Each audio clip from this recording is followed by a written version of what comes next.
Good morning दोस्तों। आज हम पार्ट 2 लेकर के हाजिर हैं। इसके पहले हमने पार्ट 1 सॉल्व किया। इसके पहले हम पार्ट 1 लेकर आए थे जिसमें हमने टोटल 20 क्वेश्चन को सॉल्व किया था। आज हम उसके आगे से 20 क्वेश्चन सॉल्व करेंगे और चेक करेंगे कि हमारी तैयारी कितनी है। तो चलिए शुरू करते हैं। क्वेश्चन नंबर 20 यहाँ तक हम कर चुके थे। इसके बाद क्वेश्चन नंबर 21 से स्टार्ट करते हैं। 20 नंबर 1 का क्वेश्चन है, न्यूक्लिक अम्ल किसमें होता है, यानी कि जो न्यूक्लिक एसिड होता है वो कहाँ पाया जाता है। तो आपके पास ऑप्शन है, ए केंद्रक, बी कोशिका द्रव्य, सी केंद्रक और कोशिका द्रव्य, डी केंद्रक एवं राइबोसोम। तो इसका सही जवाब हो जाएगा ऑप्शन ए केंद्रक। केंद्रक के अंदर ही न्यूक्लिक एसिड पाया जाता है। अगला क्वेश्चन है, आरएनए का मुख्य कार्य क्या है, यानी कि जो आरएनए है उसका मेन वर्क क्या है, मेन फंक्शन क्या है। आपके पास ऑप्शन है, पाचन क्रिया में सहायता करता है, या फिर प्रोटीन संश्लेषण में सहायता करता है, या दोनों करता है, या इसमें से कोई नहीं। तो आपका सही जवाब हो जाएगा ऑप्शन बी, प्रोटीन संश्लेषण में सहायता करना। आरएनए प्रोटीन संश्लेषण में सहायता करता है। अगला क्वेश्चन है, डीएनए का मूल मात्रक क्या है। जो डीएनए है उसका यूनिट क्या है, बेसिक यूनिट।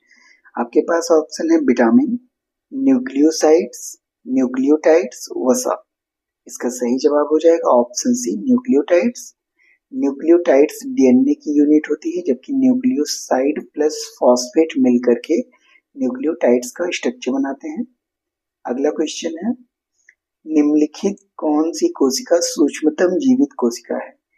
आपके पास ऑप्शन है, bacterium, option B bread mould, या फिर माइकोप्लाज्मा या वायरस।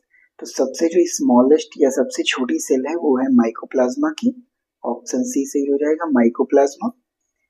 अगला क्वेश्चन है, प्याज को छीलने या काटने पर आंखों में प्रभुत मात्रा में आंसू आ जाने का कारण है, यानी जब हम प्याज को छीलते हैं तो हमें हमारी आंखों में आंसू क्यों आते हैं।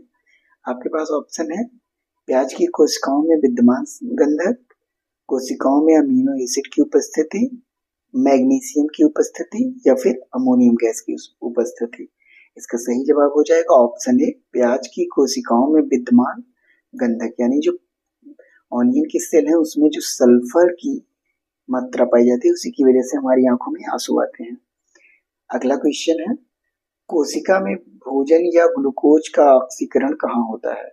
जब सेलुलर रेस्पिरेशन होता है उस टाइम पर जो ग्लूकोज है उसका ऑक्सीडेशन होता है। ये प्रोसेस माइटोकॉन्ड्रिया में होती है। ऑप्शन सी सही हो जाएगा, माइटोकॉन्ड्रिया।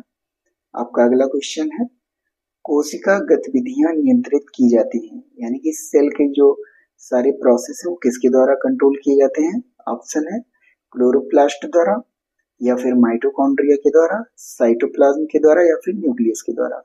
तो इसका सही जवाब होगा ऑप्शन डी, न्यूक्लियस के द्वारा। न्यूक्लियस वो सेल ऑर्गेनेल से जो सारी की सारी एक्टिविटी को कंट्रोल करता है। अगला क्वेश्चन है, वनस्पति कोशिका तथा प्राणी कोशिका का अंतर किसकी उपस्थिति से स्पष्ट होता है। इसमें क्या ऐसी चीज है जो पाए जाने पर हम प्लांट सेल या एनिमल सेल के बीच में डिफरेंट कर सकते हैं। पहला ऑप्शन है, कोशिका भित्ति, माइटोकॉन्ड्रिया, केंद्रक, या फिर प्लाज्मा झिल्ली। तो माइटोकॉन्ड्रिया भी सब में पाई जाती है, न्यूक्लियस भी सब में पाया जाता है यानी कि केंद्रक, प्लाज्मा झिल्ली यानी कि सेल मेम्ब्रेन ये भी सब में पाया जाता है। तो इसका सही जवाब हो जाएगा ऑप्शन ए, कोशिका भित्ति। ये सिर्फ प्लांट सेल में पाई जाती है जबकि एनिमल सेल में ये नहीं पाई जाती है। अगला क्वेश्चन है, निम्नलिखित में से कौन सी संरचना प्रोकैरियोटिक कोशिकाओं में नहीं पाई जाती है। इसमें से कौन सा ऐसा ऑप्शन है जो प्रोकैरियोटिक सेल के अंदर नहीं पाया जाता है। ऑप्शन है, केंद्रक झिल्ली, कोशिका भित्ति, प्लाज्मा झिल्ली, या फिर राइबोसोम। पूछा है प्रोकैरियोटिक सेल के अंदर ऐसी क्या चीजें हैं जो नहीं पाई जाती हैं। तो सेल वॉल भी प्रोकैरियोटिक सेल में पाया जाता है, सेल मेम्ब्रेन भी, राइबोसोम भी। न्यूक्लियस नहीं पाया जाता है जिसकी वजह से न्यूक्लियर मेम्ब्रेन भी नहीं पाया जाएगा। तो ऑप्शन ए सही हो जाएगा, न्यूक्लियर मेम्ब्रेन या कोशिका झिल्ली। अगला क्वेश्चन है, माइटोकॉन्ड्रिया का मुख्य कार्य क्या है। सेल के अंदर माइटोकॉन्ड्रिया का जो मेन फंक्शन है वो क्या है।